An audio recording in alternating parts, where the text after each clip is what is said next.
Diz assim a palavra de Deus. O Senhor disse a Moisés: dê este mandamento a Arão e a seus filhos, a regulamentação acerca do holocausto. Ele terá que ficar queimando até de manhã sobre as brasas do altar, onde o fogo terá que ser mantido aceso. O sacerdote vestirá suas roupas de linho e os calções de linho por baixo, retirará as cinzas do holocausto que o fogo consumiu no altar e as colocará ao lado do altar. Depois trocará de roupa e levará as cinzas para fora do acampamento, a um lugar cerimonialmente puro. Mantenha-se aceso o fogo no altar. Não deve ser apagado. Toda manhã o sacerdote acrescentará lenha, arrumará o holocausto sobre o fogo e queimará sobre ele a gordura das ofertas de comunhão. Mantenha-se o fogo continuamente aceso no altar. Não deve ser apagado. Repita comigo. Mantenha-se o fogo continuamente aceso no altar. Não deve ser apagado. Aleluia. Eu quero falar algo muito importante nessa noite, e de uma maneira muito profética e profunda, liberar uma palavra sobre a tua vida, que concernente à regulamentação acerca do holocausto, assim diz o subtítulo. Nós precisamos primeiro entender o que representa o holocausto, o que representa esse momento, principalmente o livro de Levítico. O povo de Israel havia saído do Egito durante 430 anos, e quando eles saem do Egito, eles vão peregrinar pelo deserto. E essa peregrinação seria em direção à terra prometida, em direção à Canaã antiga, que hoje é Israel. Que Deus prometeu a Abraão e aos seus descendentes, que agora estavam livres, libertos do cativeiro. Não havia mais nada que os subjugasse ao Egito. Pelo contrário, eles já tinham passado pelo Mar Vermelho, e os egípcios que vinham atrás deles junto com o faraó, todos os seus exércitos, cavalos e cavalarianos, haviam morrido, porque as águas baixaram sobre eles, depois que o povo passa com os pés enxutos. Agora estava literalmente se iniciando um novo ciclo, um novo momento, uma nova fase para aquele povo que passou 4 gerações cativos em uma outra nação, uma nação dentro de uma outra nação. Não estamos falando de 200, não estamos falando de 1.000, 2.000 pessoas, estamos falando de quase 3 milhões de pessoas, entre judeus, um povo misto. Estamos falando de crianças, animais. E Deus então permite que eles levem todo o despojo, toda a riqueza do Egito com eles. E eles vão levar ouro, prata, eles vão levar bronze, eles vão levar tudo que valia muito para o Egito. O Egito literalmente é saqueado. Não é apenas eles saem, mas saem com riquezas. E essas riquezas, eu costumo sempre dizer quando eu estou dando aula, que seria tipo, eu estou pagando, indenizando vocês pelo tempo que vocês passaram aqui de forma injusta. E eles levam, e chega no momento, no deserto, que eles estão caminhando. Lá em Êxodo 25, Deus por um momento chama Moisés e diz: Moisés, olha, eu quero que você construa para mim um tabernáculo. Eu quero voltar a habitar no meio do meu povo. Deus estava dizendo o seguinte: olha, eu não posso descer mais, porque desde o Éden houve uma separação com o pecado de Adão. E as naturezas se dividiram, Nós ficamos com a natureza adâmica, ficamos no tempo Cronos, e Deus continuou na sua eternidade e no seu tempo Kairos. E Deus queria fazer uma fusão desses tempos. Deus queria habitar com o seu povo depois que eles saem do Egito, e manda construir um tabernáculo. E o tabernáculo era um templo, como esse, não nessa proporção, mas eram em tendas. E esse templo, a única diferença que tinha do nosso, que por eles estarem em peregrinação, por eles estarem caminhando em direção a uma terra, esse templo era móvel. E os que os guiava durante essa peregrinação era uma nuvem que os cobria durante o dia, e uma coluna de fogo que acendia e trazia para eles o calor, para que eles pudessem se aquecer durante a temperatura da noite. E essa nuvem, essa coluna, ela quando se movia, era o sinal de que o tabernáculo tinha que ser desmontado e que eles tinham que continuar caminhando. Quando a nuvem parava, todos paravam, e aí tinham que armar o tabernáculo, e ali o tabernáculo ficava no centro da congregação. Ficavam 3 tribos ao norte, 3 ao sul, 3 ao leste e 3 ao oeste, e para que a presença de Deus, que agora habitava dentro do tabernáculo, fosse com aquele povo. Então eu quero que você entenda e crie uma cena por algum momento na sua mente, de observar um povo que estava todos os dias subjugado, trabalhando como condenados, só tinham apenas uma casa, o que comer e sobreviver, e durante muito tempo isso foi bom para eles. Estava de boa, eles se conformaram. Então, você imagina a cena de um povo que viveu derrotado sem poder sair da sua terra, um povo que viu seus pais, seus primeiros, porque o primeiro a chegar foi a José, depois que chega Jacó com os seus filhos e mais um grupo de pessoas, aproximadamente 70 pessoas chegam no Egito, e essas 70 pessoas vão se multiplicando, e depois de 400 anos são quase 3 milhões. Então você imagina o cara vivendo debaixo de jugo. A Bíblia diz que se levantou um faraó que não conhecia José, oprimia esse povo, e quanto mais oprimia o povo, mais eles se multiplicavam. Quanto mais apanhavam, mais eles se multiplicavam. Quanto mais padeciam, mais se multiplicavam.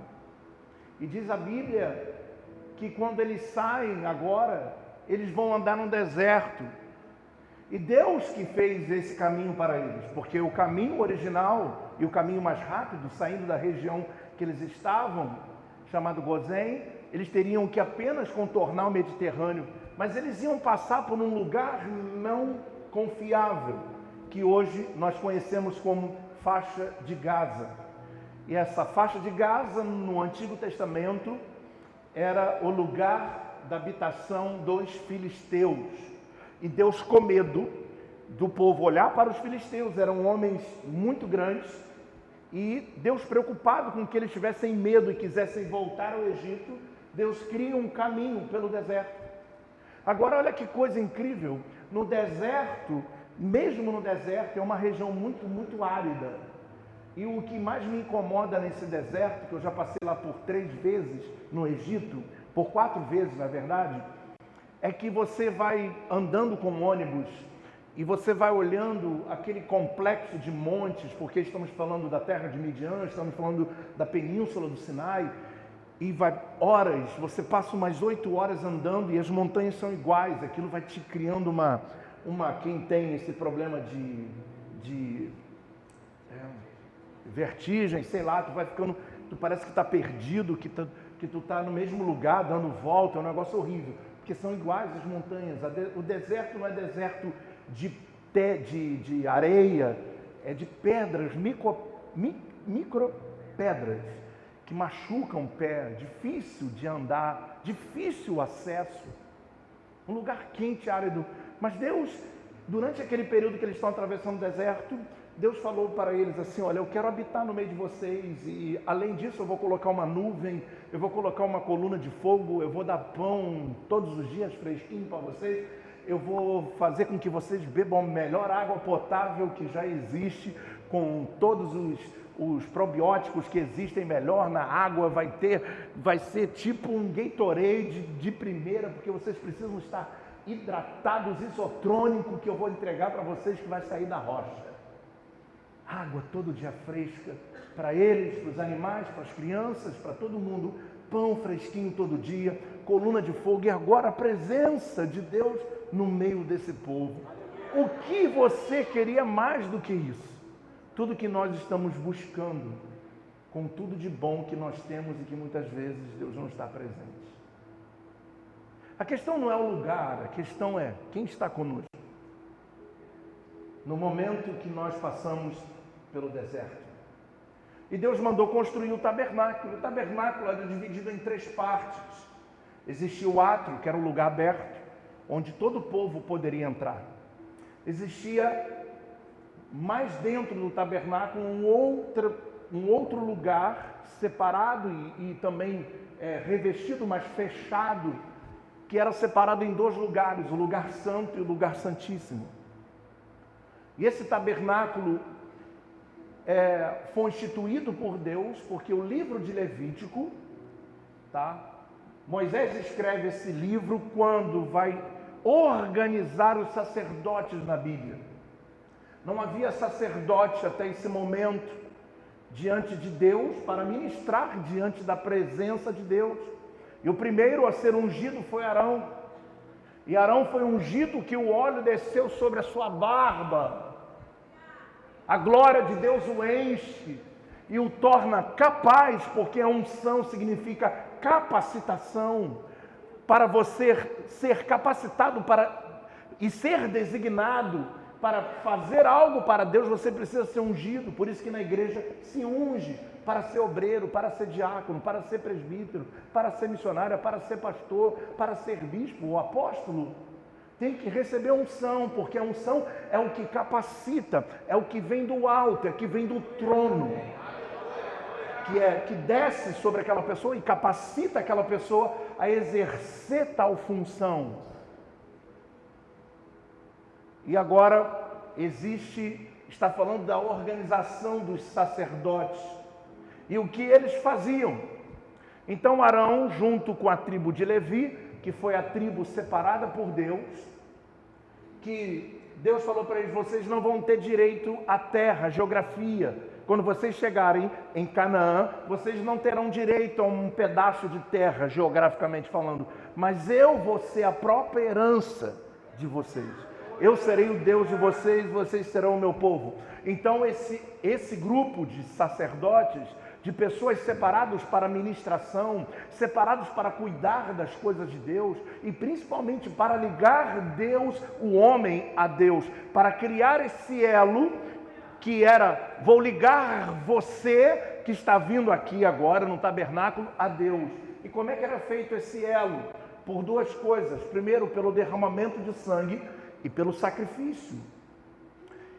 Quando existia o sacrifício, então havia o derramamento de sangue, e isso que fazia com que as ofertas que se levavam, que são várias, eu não quero falar sobre todas, porque o meu propósito hoje não é pregar sobre isso, mas no átrio ficava o que chamamos de altar do holocausto. E quem veio aqui na Festa das Nações e passou lá na barraca de Israel e viu lá minha turma que apresentou tão bem? Ninguém? Não, vocês estavam lá. Isso. E eles explicaram com muita propriedade. Então ficava no átrio o altar do holocausto e ficava a bacia, a pia, porque quando se manipulava o sangue e se cortava e se colocava no altar para queimar, depois ele tinha que se lavar, purificar, trocar de roupa, como diz o texto. Havia a purificação. E no lugar santo existia a mesa dos pães, existia a menorá e existia o altar do incenso. E no Santíssimo Lugar existia a Arca da Aliança. E a Arca da Aliança era a representação máxima da presença de Deus, onde somente o sumo sacerdote poderia acessar uma vez por ano aquele lugar para que pudesse ministrar pela oferta, pela expiação, que era o inocente que morreria, aliás, por um culpado. Todos os anos havia esse ritual. Se cortava o animal, recolhia o sangue e o sumo sacerdote levava até o Santíssimo Lugar, aspergia com seu polegar direito sobre o propiciatório, que era a tampa da Arca da Aliança, e quando se fazia isso, o pecado das 12 tribos que estavam em volta eram perdoados. Havia um perdão, um inocente que havia morrido pelo culpado, pelo pecado do povo. Todo ano existia isso. Agora, o que é mais interessante ao olhar nesse texto, que vai falar da regulamentação de como iria funcionar o altar do holocausto. Como iria funcionar o altar do holocausto, como iria funcionar a lei do sacrifício. Quando vamos chegar no capítulo 6, vamos ver que o Senhor disse a Moisés: dê esse mandamento a Arão e a seus filhos, e vamos regulamentar como vai ser isso, como vai acontecer isso. E diz o seguinte: olha, ele terá que ficar queimando até de manhã sobre as brasas do altar. Então, durante o dia inteiro, o altar tinha que permanecer aceso. Ele não poderia ser apagado. Se colocava lenha embaixo do altar do holocausto, e assim se tacava o fogo, e tinha que repor a lenha, repor a lenha, repor a lenha, e esse altar não poderia, o fogo não poderia apagar. Por quê? E nós vamos entender. Porque ele vai dizer o seguinte: olha, onde o fogo terá que ser mantido aceso. Aí depois diz assim: e os sacerdotes irão ter que se vestir de roupa de linho, vai retirar as cinzas que o fogo consumiu do altar e os colocará ao lado do altar. Depois trocará de roupa, lavarás a cinza e mantenha aceso. Toda manhã o sacerdote acenderá a lenha, arrumará o holocausto sobre o fogo, queimará sobre ele a gordura das ofertas da comunhão. Mantenha-se o fogo continuamente aceso. Durante a manhã, quando se iniciava, se colocava o holocausto, e ao pôr do sol se colocava o holocausto. 2 vezes ao dia tinha que haver o sacrifício. Então, olha que coisa interessante, o fogo não poderia apagar. E aí também vamos falar das ofertas, dos cereais, que também algumas se colocava sobre o altar, e cada significado de cada uma. Mas eu quero falar sobre a lei do holocausto. Eu não quero falar sobre a oferta que era colocada. Eu quero que você entenda a propriedade, o que é profético nisso. Porque Deus manda uma ordem.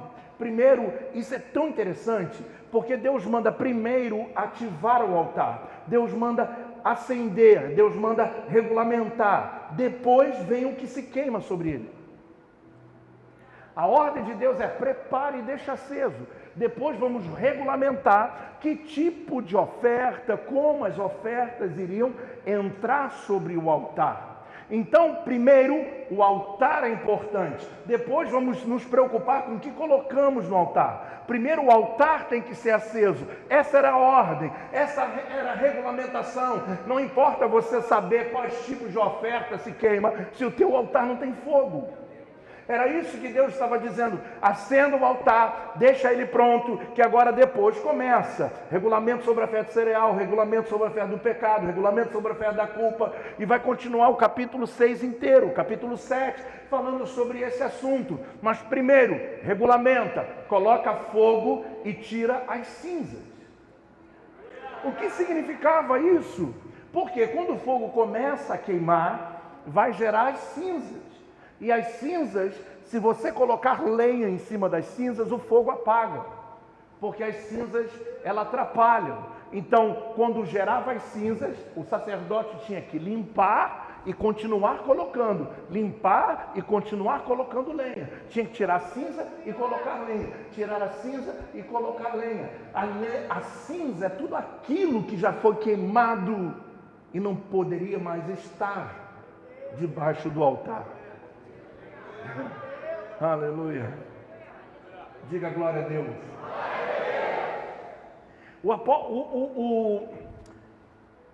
O profeta Isaías, ele vai escrever no capítulo 61 um negócio muito interessante. Ele vai dizer o seguinte, troquem suas vestes de louvor ao invés de cinzas. Está fazendo uma menção ao altar do holocausto. Coloque uma nova veste de adoração ao lugar das cinzas, daquilo que já acabou. Eu quero usar um texto muito interessante para que você possa entender o que significa as cinzas. Quando Davi, ele peca com Batseba, vai gerar uma tribulação imensa na vida dele, mas Batseba engravida e vai ter um filho. E esse filho fica adoecido. E esse filho fica adoecido durante alguns dias.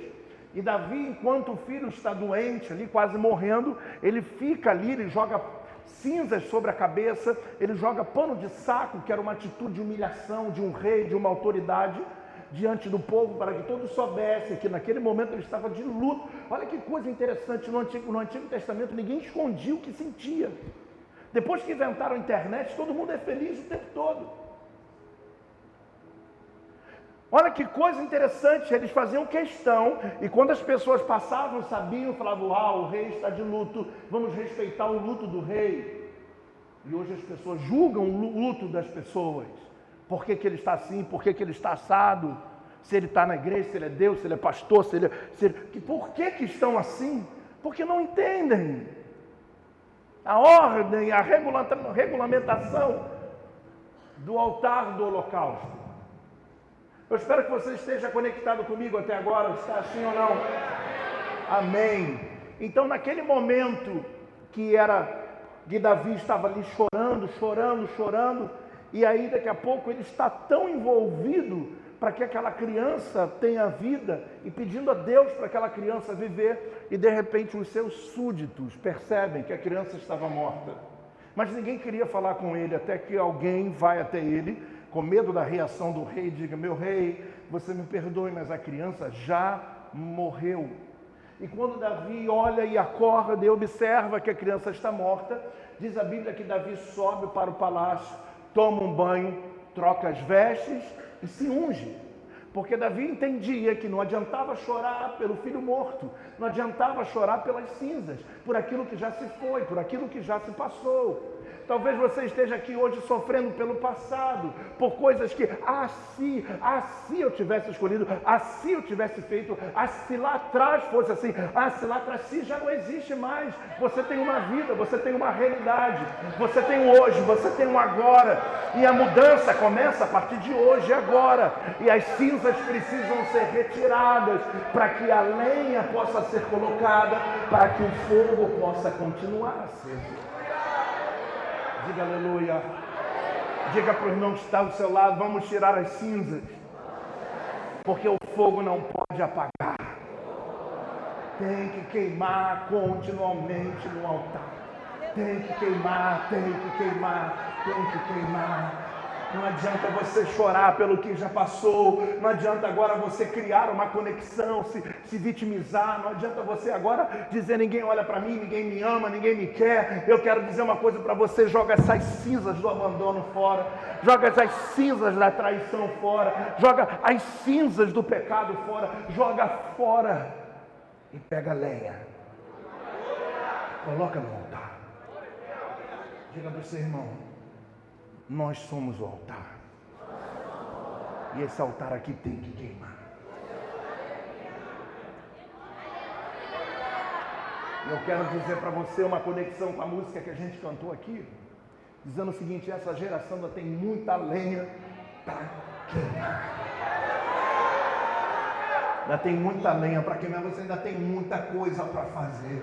Ainda tem muita coisa para acontecer na sua vida. Aleluia.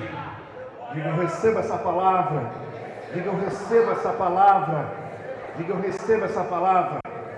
Coloca a mão no ombro do seu irmão e repita comigo essa frase. Diga, meu irmão, Deus primeiro quer ativar o teu altar. Depois, Ele vem E diz o que você vai colocar sobre ele para queimar. Primeiro ativa, primeiro acende, depois você vai entender o que você precisa colocar sobre ele. A direção que Deus vai te dar para colocar sobre ele. Não se preocupe em o que você tem para colocar, se está apagado, se está vazio, se não tem cheiro, se só tem cinza, se não tem mais nada. A cinza tem que ser colocada para fora. E olha que coisa forte e interessante que nós precisamos entender. Ele diz o seguinte: o sacerdote vestirá suas roupas de linho e os calções de linho por baixo, retirará as cinzas do holocausto que o fogo consumiu no altar e as colocará ao lado do altar, ao lado do altar, ao lado do, repita comigo, ao lado do altar, ao lado do altar, ao lado do altar. Só as irmãs de fé, ao lado do altar. Agora só os homens de fé, ao lado do altar. Ficou, o negócio ficou meio a meio, hein? Gostei, pastor Marcos. E agora, todo mundo junto. Ao lado do altar. Oh, meu Deus, aleluia. Aleluia. Depois, olha só. Depois trocará de roupa e levará as cinzas para fora do acampamento em um lugar cerimonialmente puro. Por que botar a cinza do lado do altar, depois tirar essa cinza do lado do altar e colocar do lado de fora como memorial? Porque Isaías 43, Deus falou para o seu povo: considerai o vosso passado. O passado anda do lado do que está queimando. O que se passou está do lado, mas depois ele tem que ser separado e colocado como memorial. E colocado como memorial. E se você entender o que Deus está falando contigo nessa noite, porque o seu passado não é para ser visto como as coisas terríveis, como as coisas que você não quer mais pensar, que você não quer mais falar. O teu passado, para quem já é ressignificado, para quem já nasceu de novo, para quem é uma nova criação, é para você olhar e dizer: como eu suportei isso aqui. Tem que ter uma vitrine, tem que ter um quadro na sua casa dizendo: eu suportei isso, porque isso significa as cinzas, e ele tem que ser colocado como memorial, ele tem que ser colocado do lado do altar. Eles caminham juntos. Você não vive no passado, mas você considera o passado. Davi, no Salmo 124, ele diz: se não fosse o Senhor, Israel que o diga. Se não fosse o Senhor, Israel teria morrido debaixo das águas. Se não fosse o Senhor, Israel tinha morrido de fome no deserto. Se não fosse o Senhor, Israel tinha morrido de sede no deserto. É um memorial de bênção. O que te fez sofrer, te fez também ser forte como você é hoje e suportar todas as dores da vida. São cicatrizes que não falam mais, mas marcam e representam a tua história.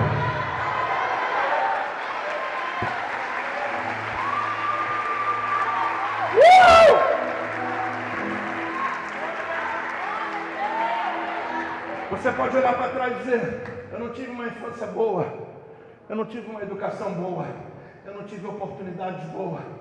E como é que você chegou até aqui? Levanta o memorial. Porque quem teve boa, teve porque era boa. E você teve sem, no improvável. Quero usar as palavras da Gia.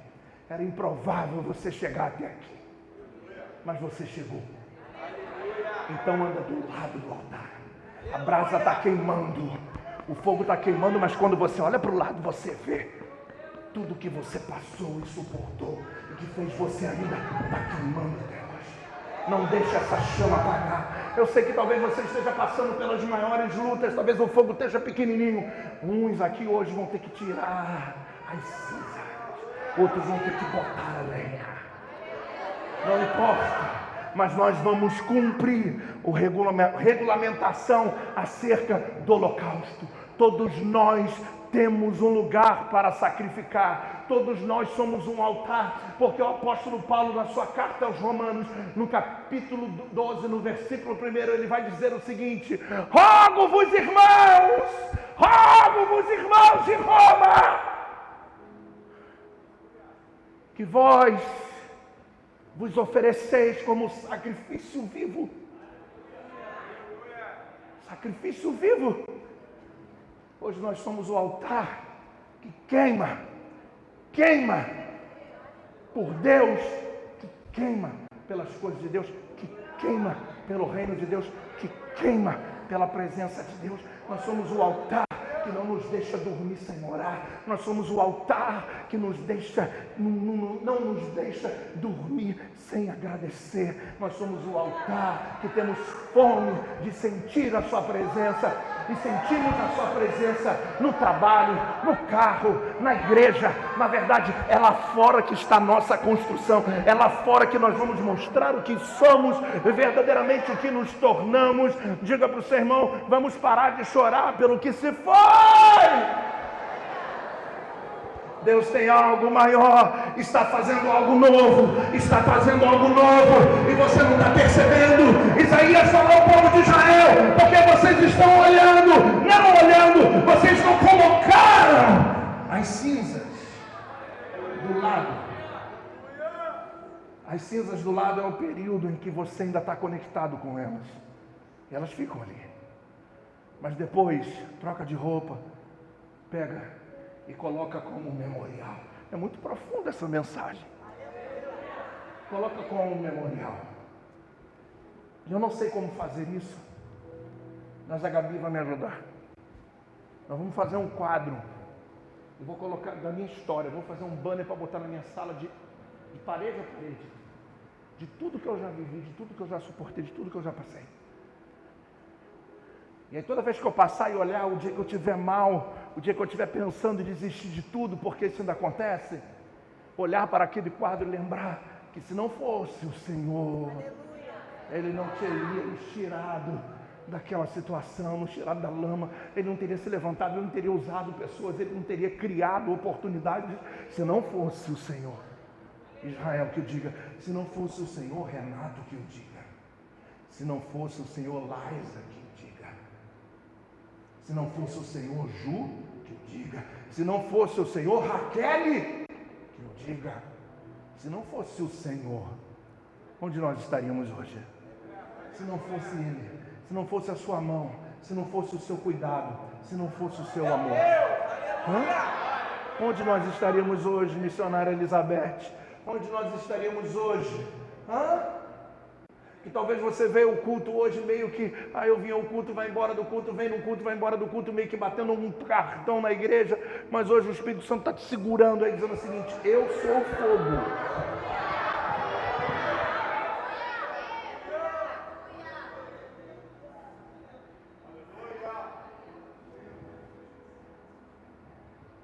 Você pode glorificar a Deus comigo nessa noite?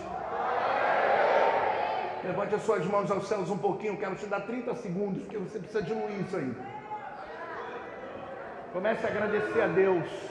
Comece a lembrar, não a dor do que te fez mal, mas comece a lembrar do que te fez mal, mas que hoje não te traz mais dor, mas te traz uma marca que foi suficientemente terrível na época, mas se não fosse aquilo, você não seria o homem e a mulher forte que você é, que você não teria passado pelo que você passou. Deus é perfeito em todos os seus caminhos.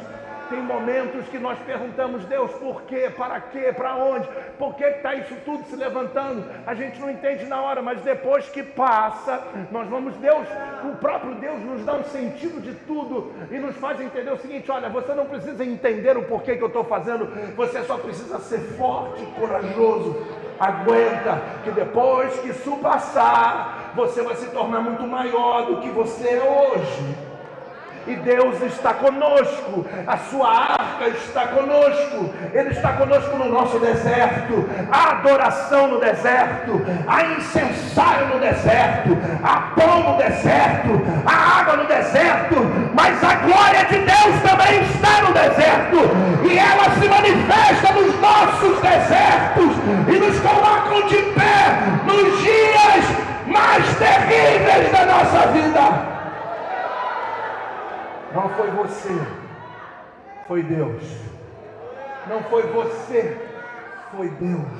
Não foi você que é maravilhoso, foi Deus. E se não fosse o Senhor, e se não fosse o Senhor, aleluia. Diga para o seu irmão: chegou a hora de você jogar fora a dor, Chegou a hora de você jogar fora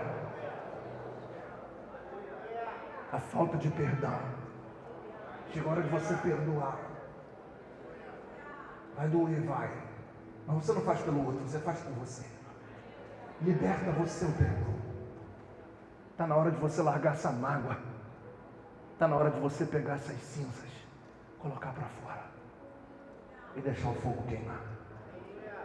Porque quando o fogo queima, quando tem lenha, o fogo queima, não tem tempo para você pensar no que se foi. Porque você vê todos os dias Deus criando algo novo. Algo novo. Algo novo. Uma nova história. Um novo tempo. Aguarde você. Mas bicho, não está falando isso ainda. O ano acabou. Não acabou, cara. Amanhã tudo pode mudar. Num dia comum, como hoje, um dia desse, a Bíblia diz que Deus visitou Raquel. E Raquel estava lá, ai meu filho, se não morro. E um dia comum, angustiada, humilhada pela irmã, sofrida. E Deus vai lá e tchau! Ai, estou enjoada. Eu quero ir no Mac. Na época não tinha McDonald's. Estou enjoada. Quer comer o quê? Tijolo. Tá, tem. Tijolo tem, né? Quer comer o quê? Ai, eu quero isso, quero aquilo. Jacó observa e diz assim, você está meio esquisita. Rachel. How are you, Rachel? Não estou bem. Estou me sentindo tão mal. E de repente a barriga foi, vamos fazer uma ultra. Não tinha ultra. Vamos fazer uma 4D, que tu vê o neném rindo para você. A 4D é sinistra, 4D, sei lá. Meu irmão, eu vi uma ultra uma vez da Betina, que ela estava quase assim, ó. E aí a família toda, né? Todo mundo, é muita fé, né? O pessoal, olha, já viu? Como é que é? Eu não consegui ver nada, nem 4D. Eu vi metade de um rosto, assim. E aquela coisa perfeita, aquela coisa linda. E de repente a Raquel foi crescendo, e ela descobriu que Deus a visitou. Ei, eu quero dizer para você que já está acontecendo. Pergunta para mim, por que, bispo? Nossa, que desânimo é isso. Por que, bispo? Meu Deus do céu. Só os flamenguistas. Por que, bispo? Isso, glória a Deus. Se anime, ano que vem tem mais, pô. Para de ficar chorando hoje aí. Acabou. Não teve nada. Ano que vem Deus honra. Pô, entrou um bando desanimado aí, sofrido. Foram 8 títulos perdidos. Glória a Deus por tudo. Em tudo das graças. Escuta o que eu vou dizer para vocês. Diga, por que, bispo? Por que, bispo? Por que eu mandei você perguntar? Fala, por que, bispo? Por que, bispo? Porque, presta atenção, naquela época não tinha ultrassonografia, não tinha exame. Tá com o exame da diz 2 semanas e um dia, não sei, tá louco, é muita tecnologia. Não tinha nada. Então vamos entender, segundo a ciência, que vai começar a perceber se Raquel não tinha enjoo, não tinha nada, que o moleque não tem nada disso, quando chega nos 3, 4 meses, que vai perceber que a barriga cresceu. Então no dia que visitou, Raquel não sabia, mas depois de 4 meses ela percebe, ou 3 meses, que está grávida. Então repita comigo, durante 2 meses, ela estava angustiada à toa, já estava dentro dela, ela não sabia. Tudo já está acontecendo, então troca essa tristeza em riso, porque já está acontecendo. De repente já está sendo gerado dentro de você o teu milagre e você não percebeu ainda, meu Deus, mas já está aí dentro. Espera, daqui a alguns dias vai nascer, você vai sentir, vai perceber o que Deus está fazendo, porque quando Ele faz a gente não sente, a gente não ouve, mas quando o tempo vai passando, você sente, observa, Deus fez lá atrás, mas se manifestou no seu tempo, na sua hora, na sua vontade. Pega a sua mão direita, levanta, dá um tapa na mão direita do e diga para ele: já está aí dentro de você o teu milagre, a tua vitória. Só glorifica e adora.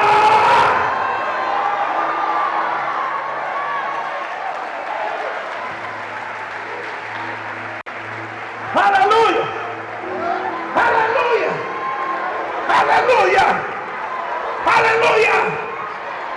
Depois de um tempo, Raquel percebe um chutinho daqui, um chutinho dali, mas eu não posso ter filho. Mas Deus a visitou antes. Você já recebeu visitação de Deus no congresso, no domingo, meses atrás. Deus já te ativou, já está acontecendo. Então troca o teu lamento, troca as tuas vestes de louvor ao invés de cinzas.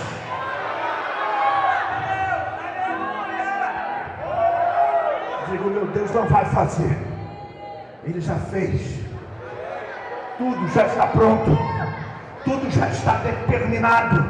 Não tem homem, não tem diabo, não tem governo, não tem ninguém que possa impedir o que Deus quer fazer na vida de alguém. E quando Ele diz é agora, é agora. E quando Ele diz é hoje, e ponto final. Se tu crê hoje, tu verás a glória de Deus que vai se manifestar na tua vida.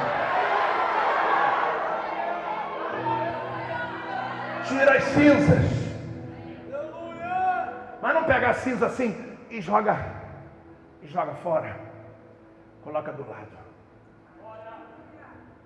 Que coisa profunda é essa? Tira as cinzas e coloca do lado, porque você vai lembrar.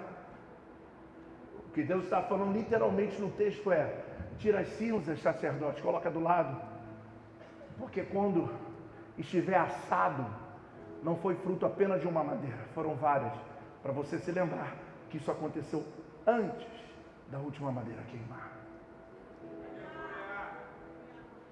Você já fez churrasco? Quem já fez churrasco? Gosta de churrasco? Quando chegar a picanha, a gente faz. A questão é, você coloca, hoje em dia tem várias tecnologias. Na minha época antiga, ligava o ventilador. Lembra? Botava o ventilador assim, e o troço apagava. Aí tu vinha com a tampa da panela grande da mulher. Aí tu pegava a assadeira de fazer bolo. Era um demônio aquilo. Aí eu descobri que vou dar o segredo. Pega um pedaço daquele do saco de carvão, qual é o nome daquilo? É feito de que aquilo? Tipo uma cartolina, né? É isso aí, você sabe que é um saco de carvão. Pega um pedaço, enrola, coloca no meio e joga óleo de cozinha. Acende e joga ali e deixa. Daqui a pouquinho já começa. Mas começa no meio. Se você botar a carne do lado, ela vai pegar? Não, só no meio. Aí você está assando, os convidados estão como? Conversando e só pá, pá, pá. E tá, pá, pá. De repente tocou a campainha, chegou mais 5 da família. Eu falei, meu Deus, toma-lhe carne, toma-lhe linguiça, asinha e o que mais? Pão de alho, coração, língua, fígado, o que mais? Bucho, tô brincando. Coloca lá, você pegou e vai servindo. Daqui a pouco você observa que o fogo acaba, fica só aquela coisa fumegando. Aí o que a gente faz? Coloca mais carvão, sim ou não? Mas não pode botar muito, senão você apaga. Aí você vai botando, vai pegando, vai botando, vai pegando, vai botando, vai pegando. Quando aquela carne que começou no primeiro carvão fica pronta, pegou, né? Não foi só fruto do segundo carvão que entrou, foi do primeiro que queimou e ninguém viu. Por isso coloca do lado, para você dar valor aonde começou o processo.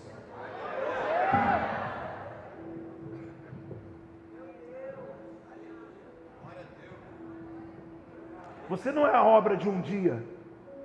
Você não é a obra de um momento. Você é uma obra que precisa ser lembrada. Esse que eu tenho um aleluia aqui no meio, sei lá. Alguém falou um aleluia bem forte. Coloca a cinza do lado. Mas a cinza atrapalha, então tem que tirar, colocar do lado E tem que ter lenha para queimar. Diga, irmão, tem que ter lenha para queimar. Tanta gente, meu irmão, tanta gente jovem, cheio de saúde, cheio de saúde. Cheio de saúde. Outro dia parei no sinal, o cara com 2 bolinhas, 2 bolas. Aí não, cara. O cara com 2 bolas fazendo assim, ó. Quando eu olhei pro cara, todo maçado, falei, mano, esse cara podia capinar, né? Capinar um negócio com 2 bolas. O cara nem se preocupou em aprender a jogar 3 bolas, pelo menos, que isso aí, né? O cara jogando 2 bolas. O outro tinha 2 limões. E aqui assim, ó. E eu fiquei olhando para ele assim, ele olhando para mim, deixou o limão, com 2, deixou o limão cair. Eu falei assim, até o que tem vai ser tirado. E aí como é que a gente vai dar uma gorjeta para o cara com 2 bolinhas, entende isso? Um monte de lenha para queimar, a pessoa perfeita, podendo arrumar um emprego, podendo arrumar um trabalho, fica lá, não estou falando de pessoas que precisam não, estou falando do cara com 2 bolinhas, com cara de pau. Não é muito cara de pau com 2, fica lá, ó, vou pegar 3, 4, tchum, joga para cima, entra no peito, aí tu vai dar 10zão para ele, porque o cara é bravo. Mas você com 2 bolinhas e ele aqui, ó, no meio, olhando para mim, aqui assim, ó. Tipo assim, para ver qual é a minha reação, né? E aí, pum, caiu ele. E aí eu? 2? Aí ele riu. Aí, bicho, para com isso, depois de ficar com raiva. Eu falei, não, pô, fiquei indignado. Eu falei, 2, mano. 2 não dá. Muita coisa para você fazer, chorando. Porque não tem um monte de coisa para fazer. Vou te falar, o Brasil é o lugar das oportunidades. Emprego não tem não. Emprego tem muita gente formada, com um monte de diploma procurando emprego. Mas trabalho tem muito. Tem muito. Tem muito, eu te digo, tem um monte de gente na igreja que tem às vezes um lugar para arrumar alguém para fazer uma faxina e fala assim, bicho, procurei a fulana disse que não pode, a outra está com artrose, a outra está com artrite, a outra está com não sei o quê.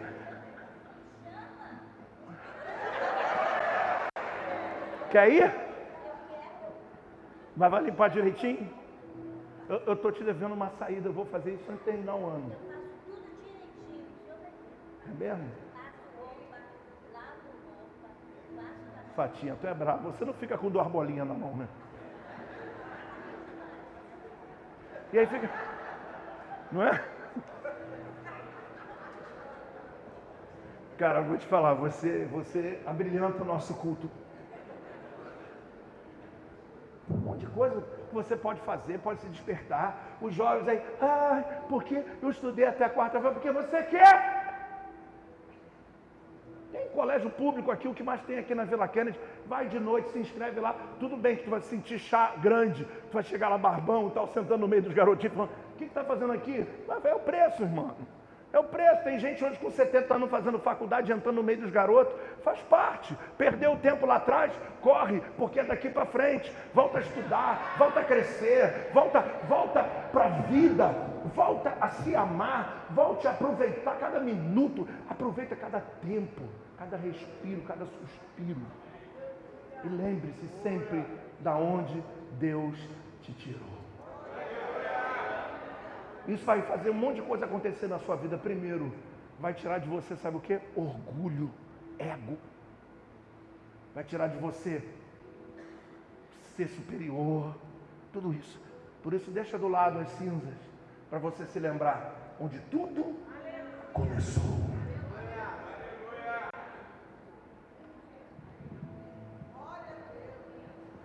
Se você crê, diga amém. Diga eu creio. Diga eu creio. Diga eu creio. Diga eu creio. Pergunta para mim, mas bispo, era só os sacerdotes que podiam movimentar o altar? Vocês não sabem falar movimentar o altar? Vamos lá. 1, 2, 3 e... Movimentar o altar. Pô, que bom, vocês sabem falar, né? Então vamos lá de novo. Bispo, mas não era só os sacerdotes que poderiam tocar e movimentar o altar do holocausto? Tirar cinza e colocar lenha? Sim. Mas deixa eu te dar uma notícia aqui. Vamos lá? Abra sua Bíblia comigo, que talvez você não saiba. Vamos rapidinho aqui no livro de Apocalipse. Apocalipse fica no final da Bíblia. Último livro da Bíblia. Todos vão acertar. Apocalipse, capítulo 5.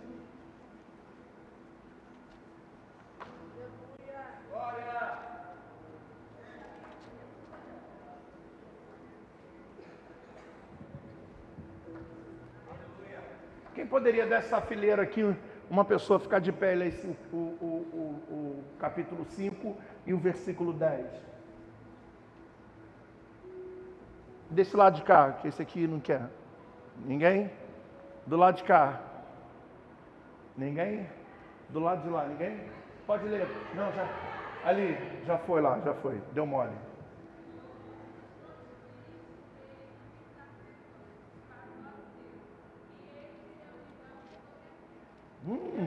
Vai dizer o quê? Tu os constituíste reino e sacerdote. Repita comigo. Cristo me constituiu como igreja sacerdote. Então diga, eu posso movimentar as coisas sagradas. Agora entenda isso, porque muitas pessoas talvez não conseguem compreender a profundidade de ser sacerdote, porque Cristo se tornou, lá em Hebreus no capítulo 9, o sumo sacerdote, nós os seus sacerdotes.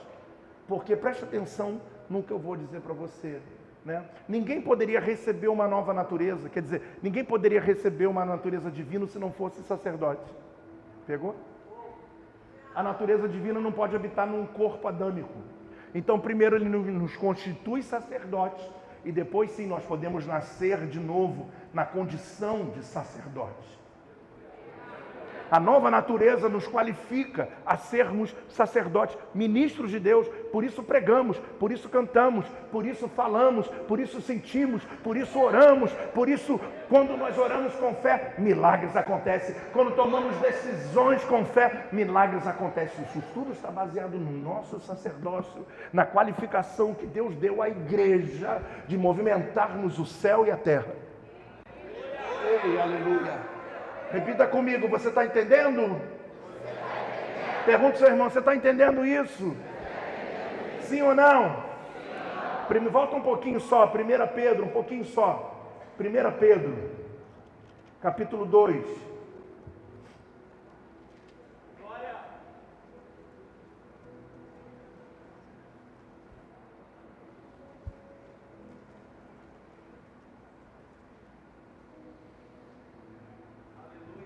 Olha que coisa linda.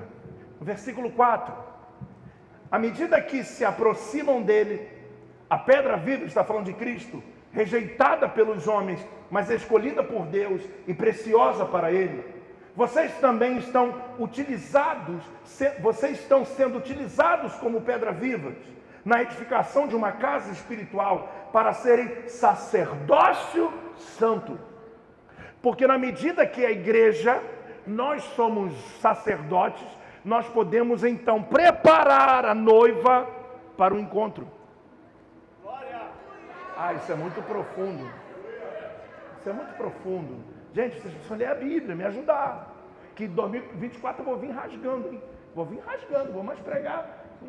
Vou vir rasgando. Entendam isso. Se você não entende a sua condição espiritual como sacerdote, você não entende nada sobre Jesus e sobre a igreja. Nada, vezes nada. Você ora e por isso que não sabe se um dia está bem, se um dia está mal, porque você não se identifica. É uma questão de identidade.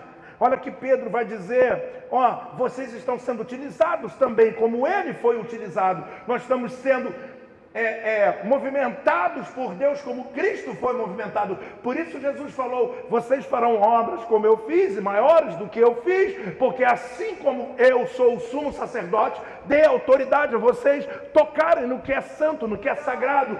Por isso podemos pegar o corpo e o sangue, porque se não fôssemos sacerdotes não poderíamos tocar na mesa, não poderíamos entrar no Santo dos Santos. O véu foi rasgado, mas não foi rasgado para qualquer um entrar. Foi rasgado para aquele que ele comprou como sacerdote, para entrar por um novo e vivo caminho, para entrar na presença do sumo sacerdote. e dizer: Senhor, aqui estou para te servir. Se você tem muita lenha para queimar, você tem que ter muita lenha para queimar. Deus quer te usar, pedra viva. Deus quer usar você nessa terra. Por isso tenha dentro da sua Bíblia um folheto de evangelização. Você não precisa estar no altar talvez, mas você na rua, pregue a tempo e a fora de tempo, porque a missão da igreja é ide, pregai, tem que ter lenha, tem que ter fogo e tem que tirar cinza. Esse evangelho de hoje está muito bom para a gente. Chega domingo, senta, assiste o culto e mais nada. Eu não estou falando apenas de você queimar para a sua vida, para a sua família. Eu estou falando de você queimar como sacrifício. Alguém está esperando a sua voz. Tem muita gente que eu não vou alcançar, mas você vai. Tem muitas pessoas que talvez a minha voz nunca chegue, mas a sua voz vai chegar. Então diga para o seu irmão: você tem muito que fazer para Deus. Você tem muito que fazer na vida. Você tem muito que avançar, você tem muito que crescer. Então vamos deixar de ser gato mole. Vamos nos levantar, tira a cinza, vai buscar lenha. É sacrifício, busca lenha e joga no altar. E joga no altar e deixa queimar.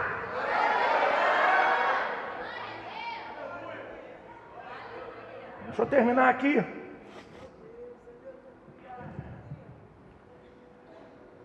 Sacerdócio santo, oferecendo sacrifícios espirituais aceitáveis a Deus por meio de Jesus Cristo. Pois assim é dito nas Escrituras: eis que põe em Sião uma pedra angular escolhida e preciosa, e aquele que nele confia jamais será envergonhado.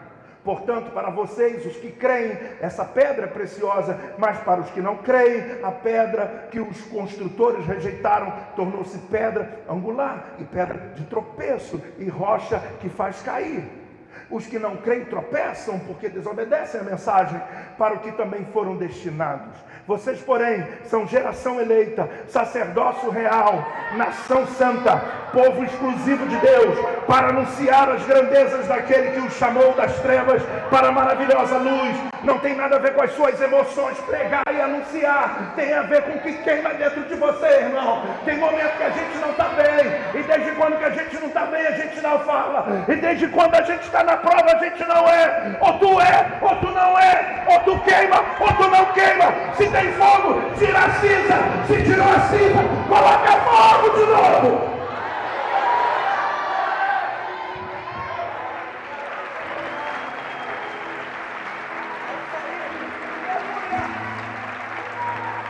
Coloca a mão no nome do seu irmão, diga para ele: você é geração eleita, sacerdócio real, nação santa, povo exclusivo de Deus, para anunciar as grandezas daquele que os chamou das trevas para a sua maravilhosa luz.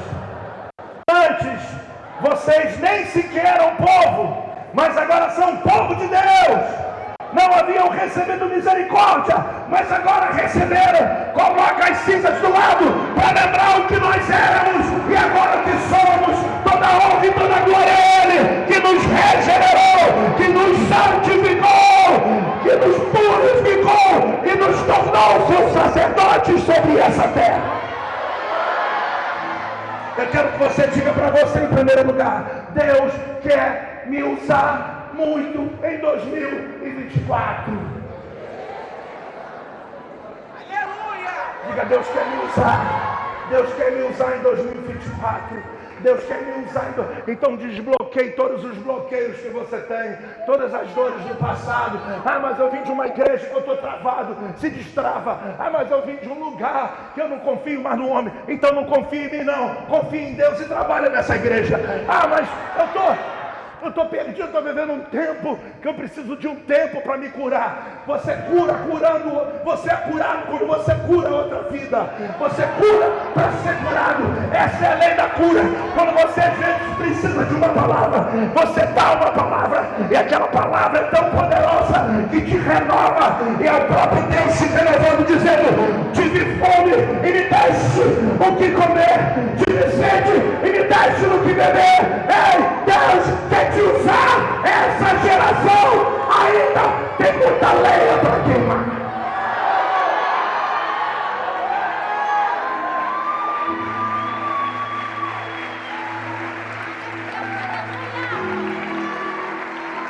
substitua as suas desculpas por posicionamentos.